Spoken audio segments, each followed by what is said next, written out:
Hello and welcome to Bullock's Business Banter. It is Wednesday, the 24th of February. Tiger Woods has had a crash, so we'll talk about that. We've got a special guest on today as well, and we've got everybody else who's coming in. So it's going to be an interesting show for the next half an hour. Stand by, do the headlines.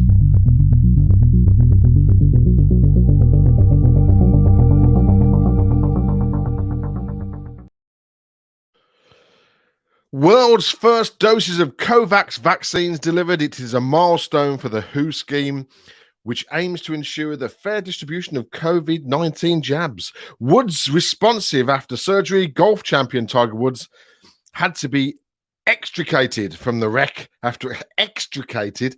You mean got out of from the wreck after a car crash in Los Angeles. More learning disabled to be prioritized for jabs. It comes after DJ Joe Wiley called for people like her sister to be vaccinated as soon as possible.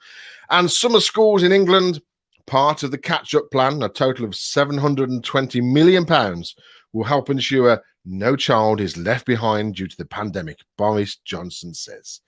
Excellent. Let's see who we have in there. All slowly coming in today. We have to say good afternoon to Mr. Humphries. How are you, Darren? Good afternoon. All good. Thank you. All good. Thank you very much. Jolly good. Jolly good. You had got a new shirt on now, have you? Huh? Oh, I just had a conference call with a customer. But it's still shorts underneath. Still shorts underneath. Brilliant. That's fantastic. Well, I did my first space live thing earlier at 10 o'clock this morning because they tested the Starship in Boca Chica overnight for the testing the Raptor engines. So I've got my official NASA top on. Oh, nice. And yeah, very nice. SpaceX top on. So nice. Oh, yes. Nice and you see, I thought you were going to come on and say, there's hiss on the microphone. That's a nice looking mic. You know what? I love them mics. They're all using them now for live performances as well. They're really this is the USB version. Let's just bore everybody for a second. We do have a guest we're going to bring on in a second. But this is actually the afternoon, Grant. This is the USB and USB and XLR mic. So this is actually powered and it's got all the gadgets in there. Beautiful. The one you're talking about is the SM7, which I was told that Michael Jackson used to record Thriller on. Oh wow, that's going back a bit. I thought they were a new thing. Okay. No, not the SM7. This is the SM7 VB, whatever it is. Nice. But someone Pizza said the mic sounds fantastic. It does, which is good. So we've got Grant in. Hello, Grant. How are you? Yeah, awesome. Thanks, guys. You? Yes, all good. I was just showing off my my SpaceX nice t-shirt.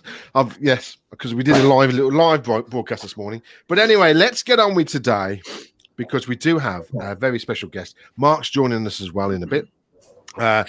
We've got Russell Bradley, who's an automotive recycling specialist.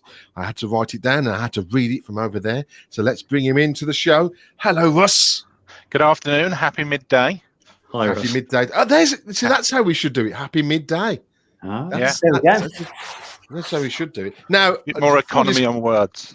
Yeah, that's right. It is. And I do talk a load of words. Full disclosure, me and Russ have known each other for a very long time.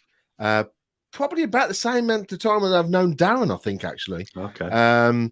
So it's not I've just found this guy who works as a recycling specialist, but I've known him for a long time. And he's a regular on the show. He watches the show all the time.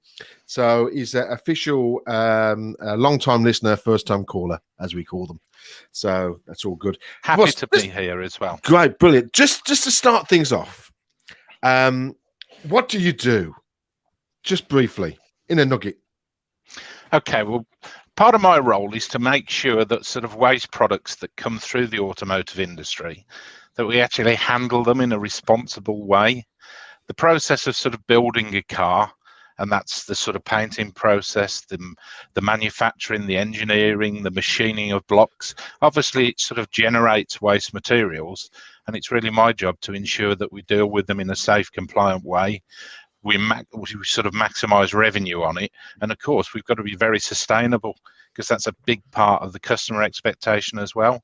So I oversee the process of how we safely sort of handle and process material, and that of course includes batteries from vehicles as well. So this is the reason we got you on today, really, because we are, even though nobody drives. Oh no, Grant does drive a hybrid. You've still got the hybrid, have you, Grant? I've got a fully electric car as well. Yeah. Of course you've got the Leaf as well, haven't you? Zoe. I know you don't know I've got one of those, because I passed you the other day and I waved at you, just completely ignored me. No, I did know. I just ignored you. I have electric Segways. There you go.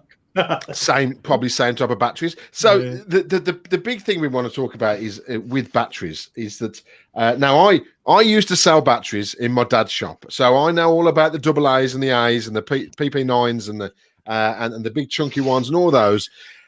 Are the batteries that are used in electric cars, are they the same type of battery? No. Brilliant. That's fine. The battery technology, it's continually moving, but the mainstay at the moment is lithium-ion cells. Right.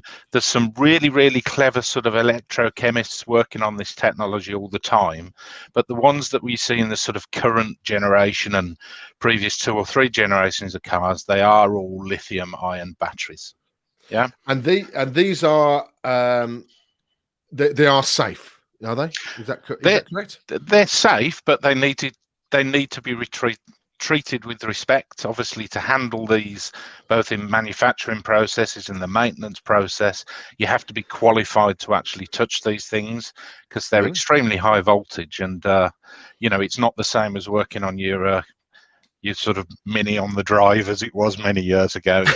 A lot of it's sealed, it's encased technology, and it's pretty specialist to work on it. So you shouldn't attempt to mess with them yourself. So we'll briefly go across this bit. Obviously, I'll let the boys ask some questions in a moment. But obviously, a lot of people talk about fires with electric cars. There's a video I'm just going to run in the background, which is a collection of Tesla fires. Is it? When are they built to a certain level degree of safety if there's a crash and they're protected? Is that norm for all electric cars?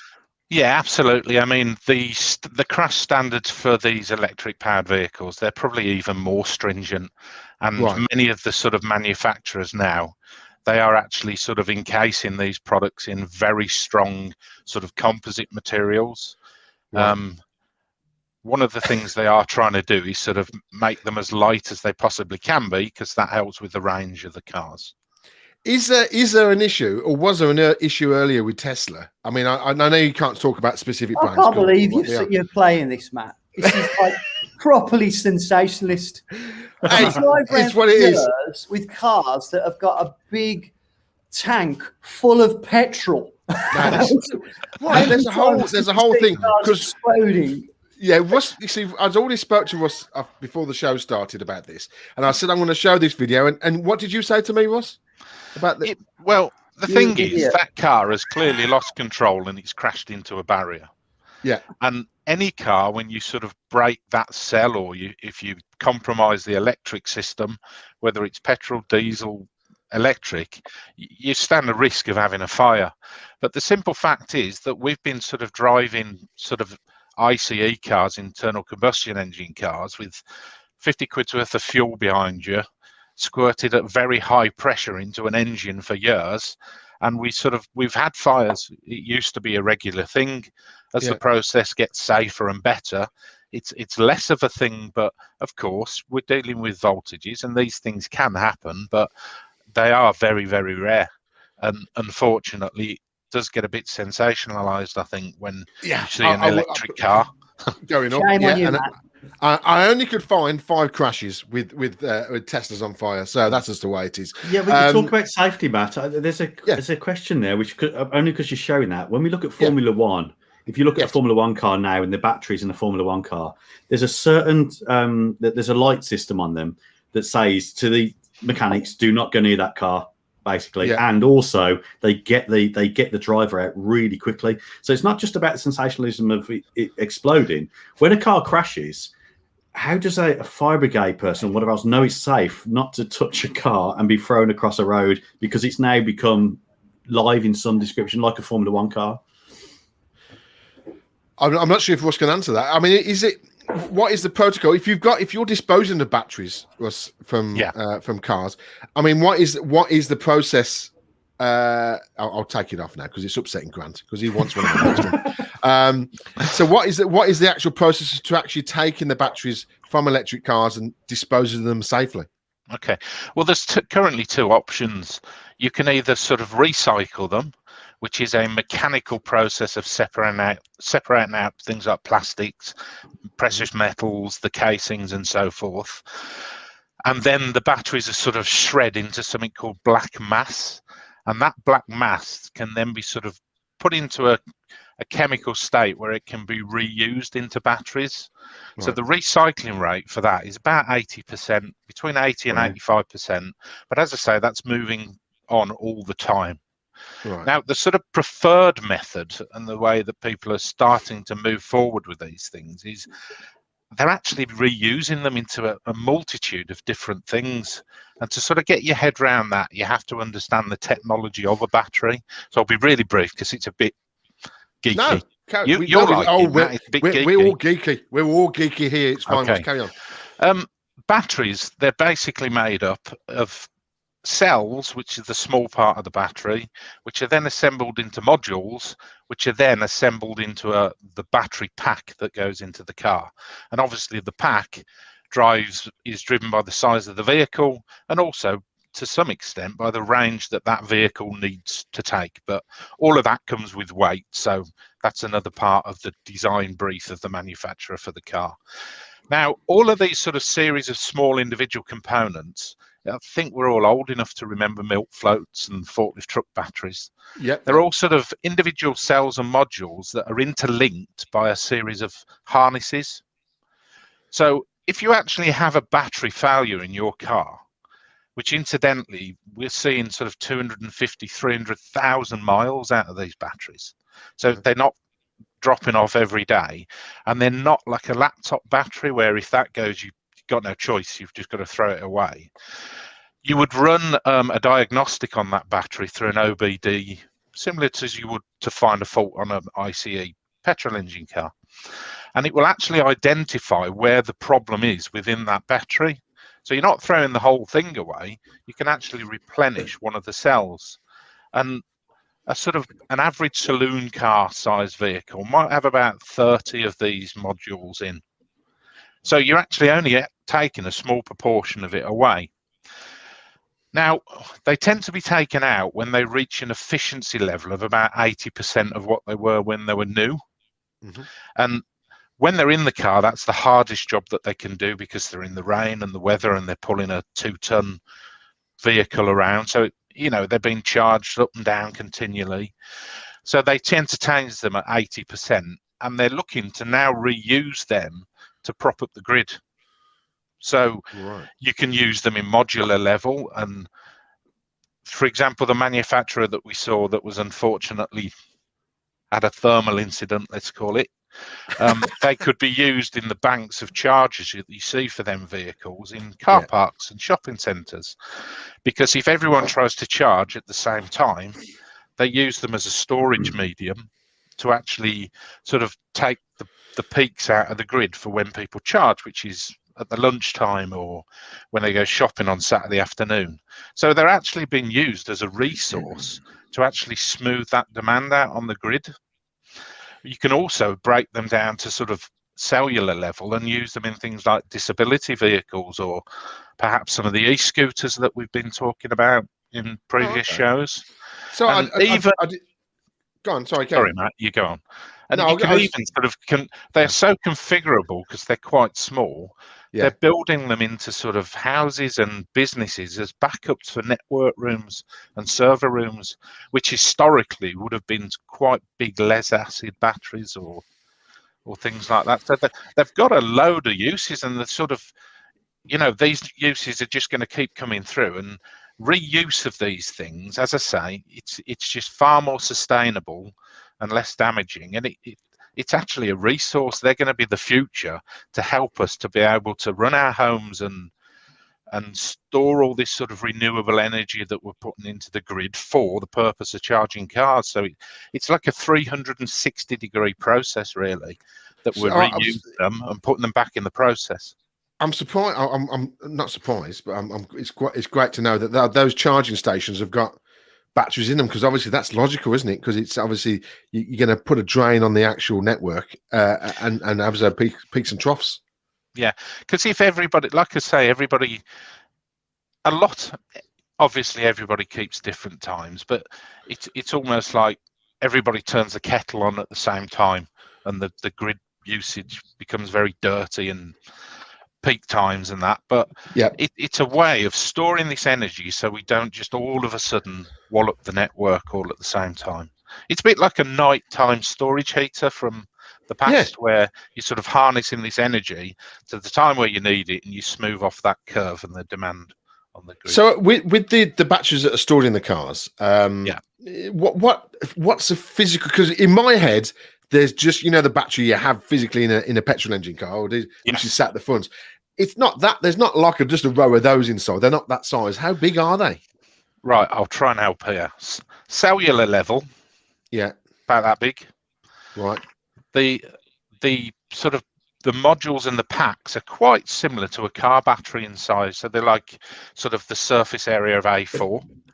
Yeah. But then when you put them into a module, which is sort of dictated by how much you want the range to be and so forth, and so many things are dependent on that, like the weight of the car, that you can get them from sort of in something like a Zoe, where they might be quite small and weigh about 250 to 300 kilo and be like a small suitcase, through to some of the really large German applications, which are anything up to 800 kilo. Wow. But it's a bit of a balancing act, because to get the range, sometimes you use more batteries, but that increases the weight, so that brings the range down. So as I say, there's a lot of really, really clever electrochemists trying to move the technology on all the time to give us faster charging, greater reliability, and also so that the charge times are further apart. Yeah, Russ, I don't know if you can answer for me. What it is this is a Segway battery, and I know what you're saying when you're talking about how dangerous they are. I did manage to put the wrong charger into one of these, and it literally sent a flame probably 2 foot in the air and blew the end of the plug off, which was solid metal. And the pins were all melted. So it is, and when you open them up, like you say, it's full of cells. But the people who make these for us, they quote that they are the same batteries as in a Tesla.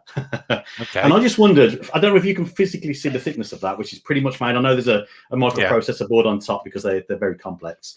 Would that be true? Would the cell be that sort of thickness, each cell, or is that just a bit of marketing spiel?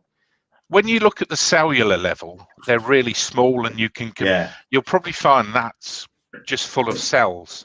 Yeah. And that's the equivalent of a module. The modules that go in cars tend to be quite square and fairly similar in size to the ones that you'd find in your engine bay of your vehicle for starting. Yeah. I believe as well that when it's at a cellular level, it's a little bit similar to plasma tellies, whereas there are only 3 or 4 companies that actually made them. So you're talking about companies like LG and Siemens. So it could be that at cellular level, it's the same as what does go into a Tesla. Yeah, but not the same. So the other thing that they do, and it's interesting to talk about how they recondition them, because in a Segway X2, which is like Segway's own version, not our version of a Segway, they have 2 batteries, and these 2 batteries cost a small fortune. They're about £1,600 just for the 2 batteries. And what happens to them? They are so robust. They're fantastic bits of kit, but they also work as a resilient pair. So if cells go down in one, then the Segway is still able to operate under the currents of the cells in the other one. So they work in resilience, and so does ours. Ours works in the same way, but it's split in the middle of that one pack. So that one pack has 2 sets of cells as such, And if one lot of cells start to fail, the other lot of cells can take over and has enough current to still run that machine.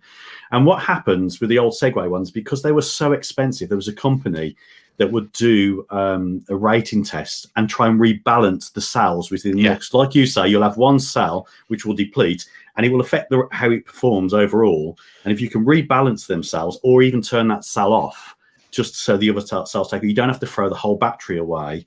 You can sort of recondition. And it's interesting to think how they'll be doing that in the automotive trade, where I wonder if we'll be going into part of our service, we will rebalance. They'll go in and say, okay, some cells are performing better than others, and we need to bring them all. And it's a percentage, like you say, they'll be all at 90%, and you'll have two that are at 75%, and to try and squish that percentage level.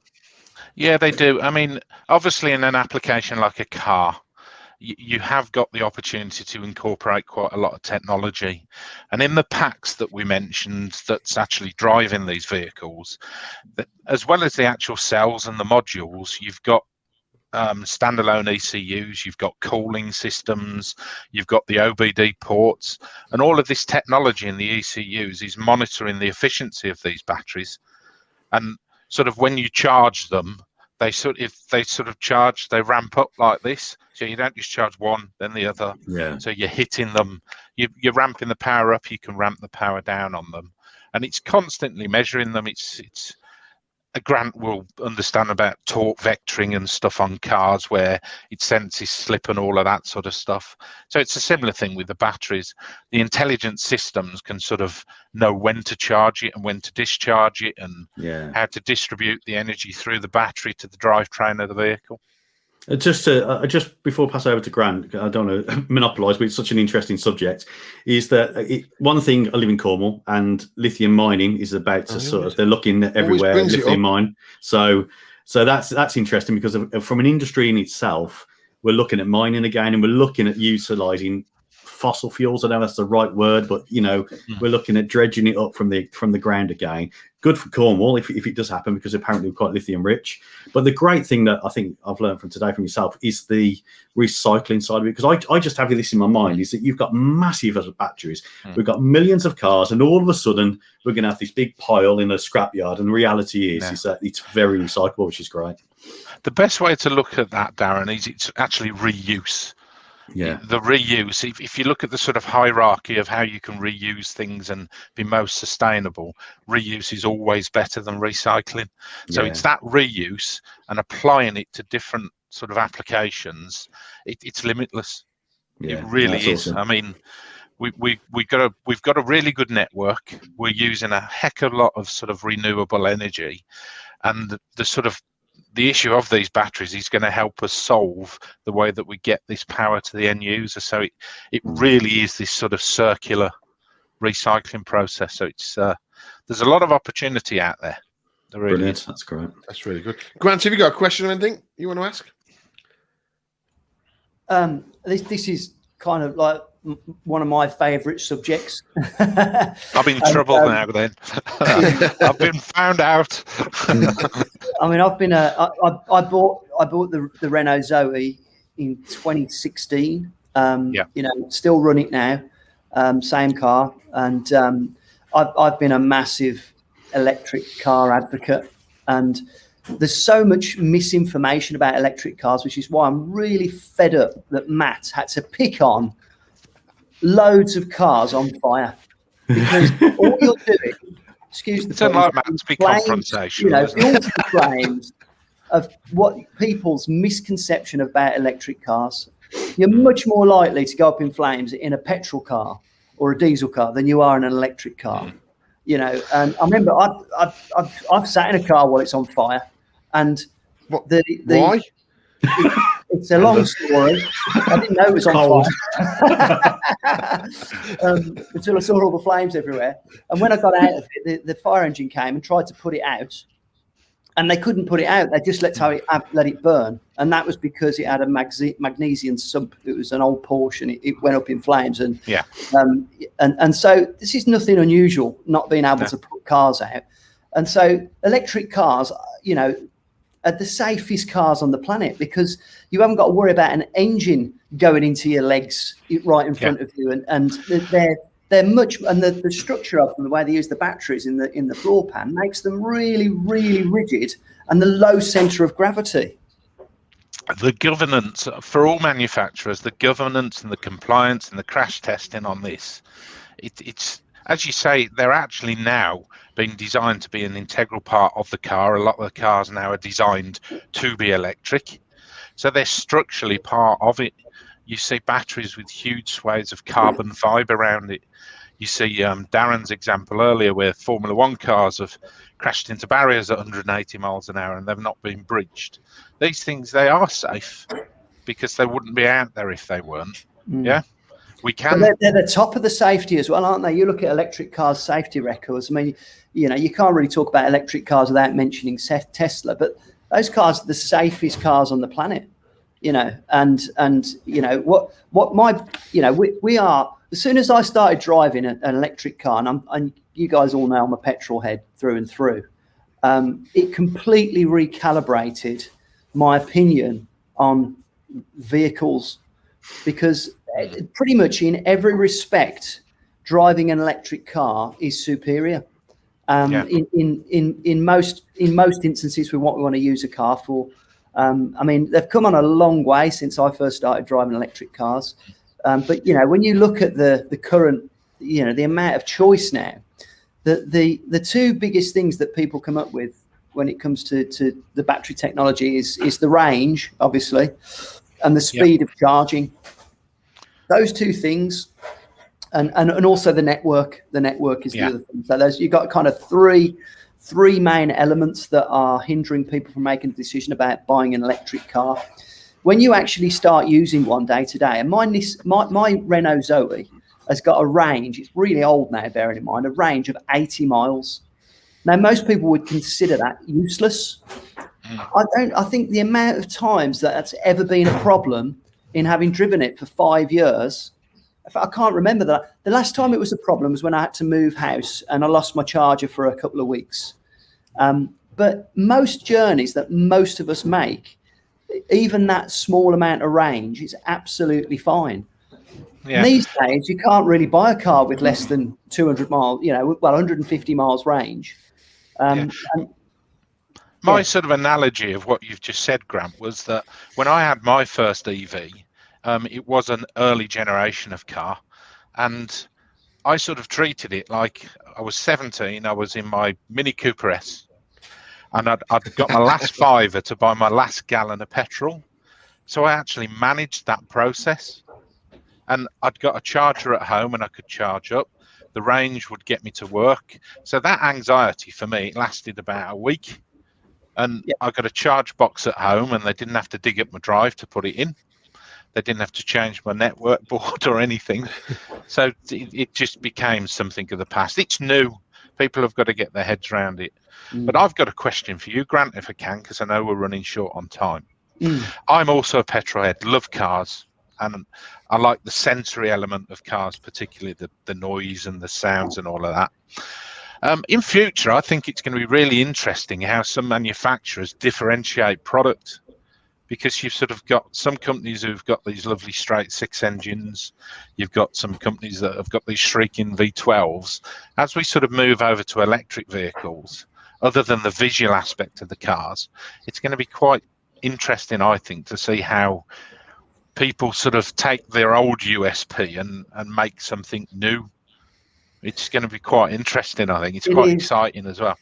I think the you know, the nostalgia of driving an ICE engine, you know, that is a fantastic piece of mechanical engineering, will never leave us. There's always going to be. But I look at these, you know, mechanical engines now in awe and confusion in a way, because it does make you wonder why we spent so much time, energy, money, and effort trying to get the most out of what is a really complicated process, when we've had the ability to make electric cars for 100 years, that would have been adequate for most instances. You know, anything when it came to the long distances, the way that we've pushed the technology. I mean, this technology was around in the 80s, guys. It's oil, though, isn't it, Grant?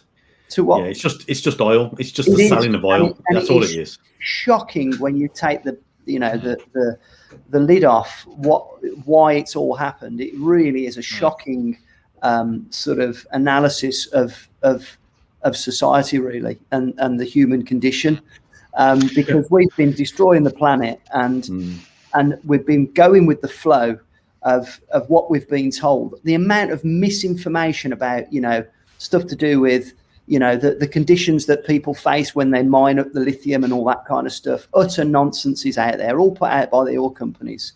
But going back to your question, I think that there's still a place for ICE cars as long as they are classics and they are used sensibly. And I'm sure there's technology out there to make an internal combustion engine 10 times more eco-friendly than it is now. Matt, can you speak to SpaceX on that one, mate? Yeah, I would with Elon. I mean, for years, I used to convert. Well, I had a number of. Well, if I had 3 cars, I converted to LPG. So I tried to have the best of both, because LPG was supposed to be more environmentally friendly, and I converted a V8 Jeep. I had a Volkswagen camper van that I converted, and I had a straight 6 Jeep as well, and that was a kind of compromise. But there must be a way of getting an ICE engine for those cars that you still want to drive and have the sound of the engine. You're never going to replace with electric cars. But I think a big part of the future, it's going to be engineering lightness into cars as well, because they're getting a bit heavier, aren't they? Oh, no, that's an interesting subject about the manufacturing, though, and I don't know if you can answer this, because obviously JLR said by 2025 they won't be making combustion engines or selling. Sorry, they won't be selling. They might be making. There might be tail orders or whatever. They won't be selling, and other companies have said similar things.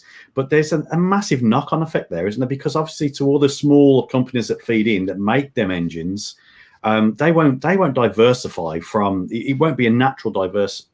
I can't say the word, but to diversify naturally from one to the other. So we're going to lose a lot of manufacturing of people who make all these smaller components. Because I know, because my brother worked at JLR, I was a senior manager there, that they don't do a lot there other than assemble. They're basically an MFI for a lot of the stuff that comes in from other parts. MFI is an old word, maybe IKEA, but they're basically they just assemble parts that are coming from lots of surrounding factories. And is that a real target, 2025, firstly? And what's going to happen to them smaller but feeding industries that will really find it hard to diversify into electric? It will be interesting. It's certainly not going to be a digital switchover. Petrol engines are still going to exist, because it's not realistic just to say, that's it, finished, end of. So it'll be interesting to see how the authorities sort of manage that. But you are right. It would be a concern, and it will sort of lead people to diversify, and hopefully, as technology moves on, that'll become easier for them. So we're going to wrap things up in a moment. I've got one question that I've had on my mind for years and years and years, since electric cars came out and all the problems with charging. And also, Grant, I just want to state that the reason of putting those videos on for the fires was to bring up the subject.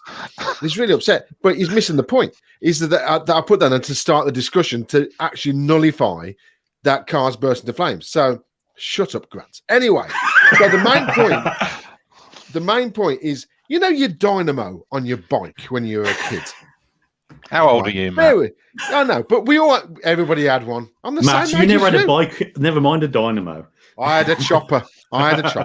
But so the dynamo in it, which we used to just clip onto the wheel and it spin around, and all your lights and whatever you had, I was charging on the bike.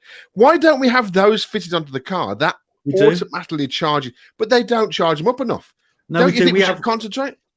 There are a lot of DRS. Not DRS. What's the one that they use in Formula One? Yeah, where the brake, where you brake. Yeah, there are a load of intelligent systems on a lot of vehicles now that generate sort of energy from when you brake, energy from when you lift off the throttle. Yeah, there's a lot of that, but at the moment, it's not enough to prop up the whole of the powertrain of the vehicle. It helps, because I've had a hybrid vehicle that always had a certain amount in reserve, but we're not quite there yet, I don't think. But this moves on by the hour. As you mentioned earlier, true. as you said earlier about, if when you're worried about a low charge, or when we were kids that we were driving around in a Peugeot 309 GTI, for instance, which you made me buy. Pictures of that one, Matt. No, I know you have. That if you're on the empty, you'd be driving in the fifth gear or the lowest or highest gear or whatever, just to get home and conserve all the fuel. Make sure you're braking and not accelerating hard. I think if you've got that thing on an electric car that you'd have to brake a little bit, it has a little bit more competition to it, doesn't it? Electric vehicles are fantastic, and when you get them, they create peak torque and power from zero. There's no torque curve like an ICE. It's either on or off, and that's really, really addictive. So as a consequence of that, you can actually compromise your range when you first get them. But people who have experience with them, like Grant here, and I've had a couple myself, you can actually really you learn to drive different. You learn how to set up the car into the corners. You calibrate your mind how to sort of. Obviously, we all drive within legal limits and very safely, but it really enables you to it's a different driving dynamic and experience. You hear different things.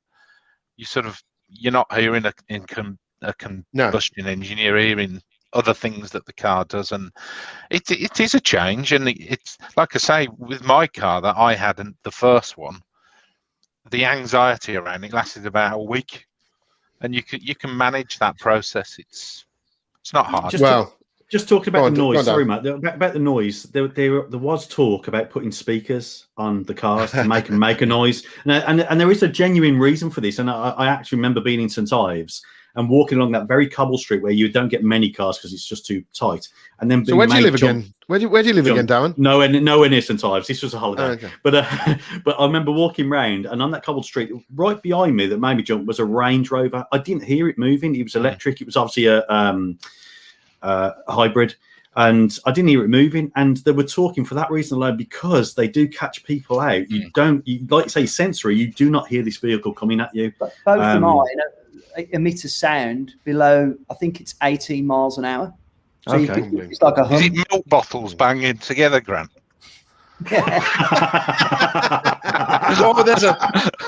There's an electric car joke there. There you go. Brilliant. Okay, well, that's it, gentlemen. It has been a really, really interesting show. Russ, thanks, Russ. It's been a pleasure to have you on. I've enjoyed speaking to you We guys. will bring you back on, just so you can just join the chat as normal, because I know you were quite excited about doing that as well. So we'll bring you on another time so you can join in with the, going against Grant's flat earth theory and all that type of thing. So it's all be great. But Russell, thank you very much for being here. I really appreciate you having me on, guys. It's good to have met you on air. No problem. That's great. That's excellent. Brilliant. Darren, thank you very much. Grant, thank you very much. We will see you all. We will see you all on Friday at 12 o'clock. See you soon. Bye-bye. Bye.